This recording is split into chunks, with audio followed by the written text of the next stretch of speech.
For people who believe in no objective morality, the woke left are awfully obsessed with shame. From slut shaming to fat shaming to kink shaming and others, it's a big part of their rhetoric and platform. But not only is shame not a bad thing for society, it's vitally important. This is Ben SCALLAN and you're watching Gript Media.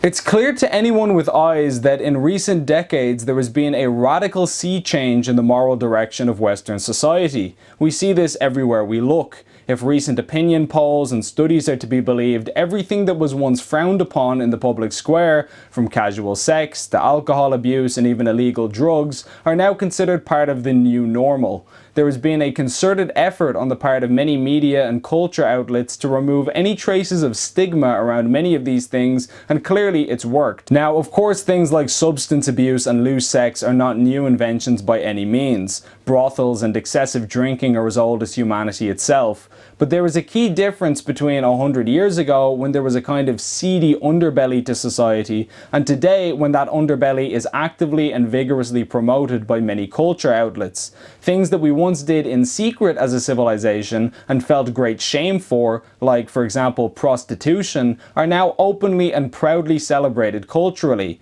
Just look at the rise of sites like OnlyFans, where ordinary young people are financially incentivized to sell X-rated content of themselves publicly online. The site is reportedly gathering a staggering 170,000 new users per day, and selling one's body sexually has almost become a celebrated and normal career path or a source of additional income.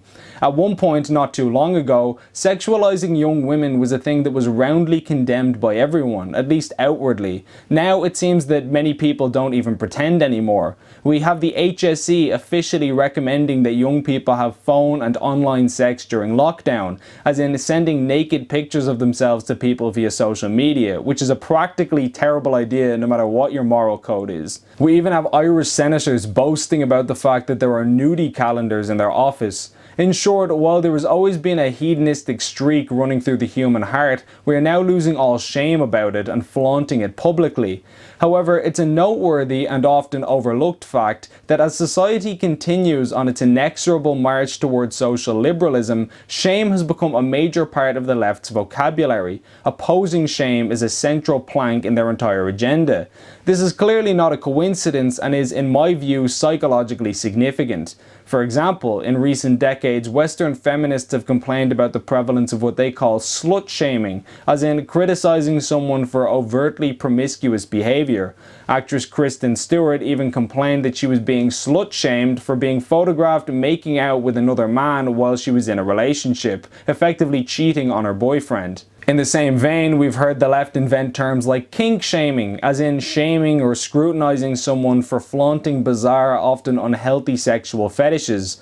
We're told that fat shaming is a serious problem and that morbid, fatal obesity, which claims millions of lives every year, is not to be stigmatized but actively promoted.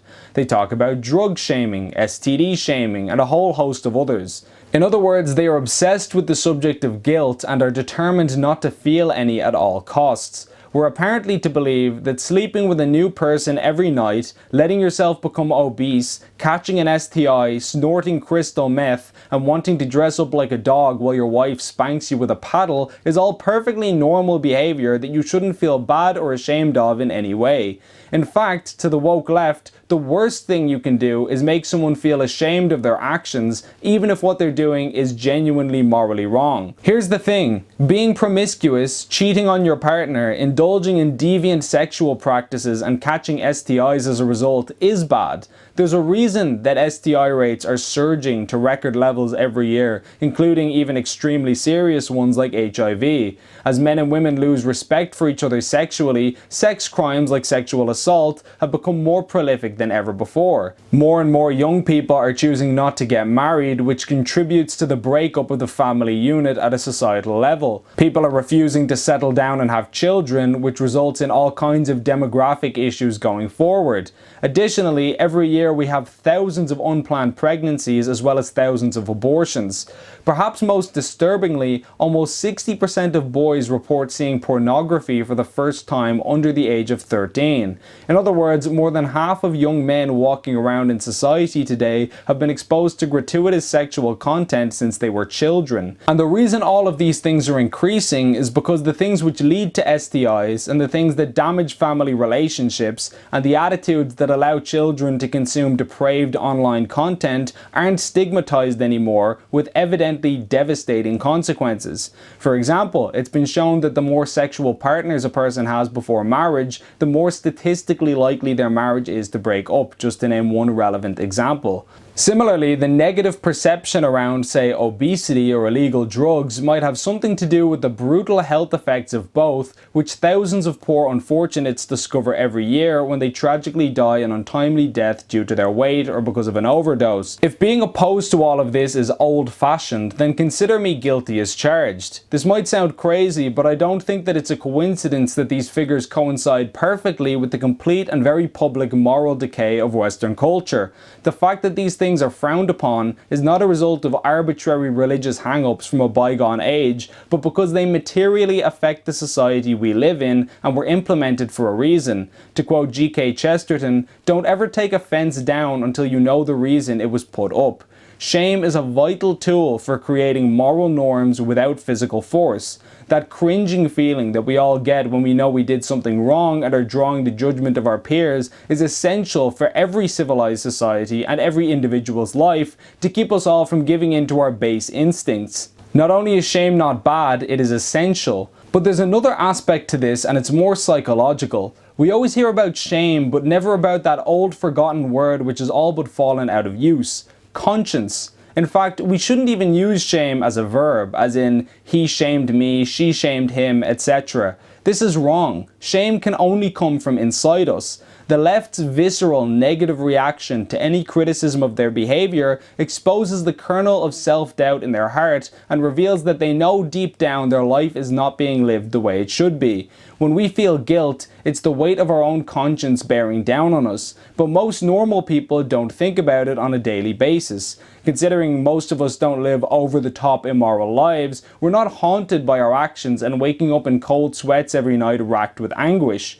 But the woke activists' obsession with shame and the fact that they avoid it like a vampire avoids sunlight may be a symptom of a mind in turmoil. One only has to look at the unhappiness among advocates of this worldview to see the reality that it leads to. Mental health issues and the like are commonplace and admitted openly. We can all fight and grapple with the feelings of our tortured inner state, but on some level we all know the truth when we see it. The only way that we will begin to reverse these trends of social decline and family collapse is if we address these problems head on. And to start that process, a healthy dose of justified cultural shame would go a long way. But until then, please like and share this video, and if you enjoyed it, please consider signing up for a monthly donation via the link on screen to help us produce more content like this. Alternative media like Gript needs all the assistance it can get, and every donation goes a long way. As always, thanks for watching.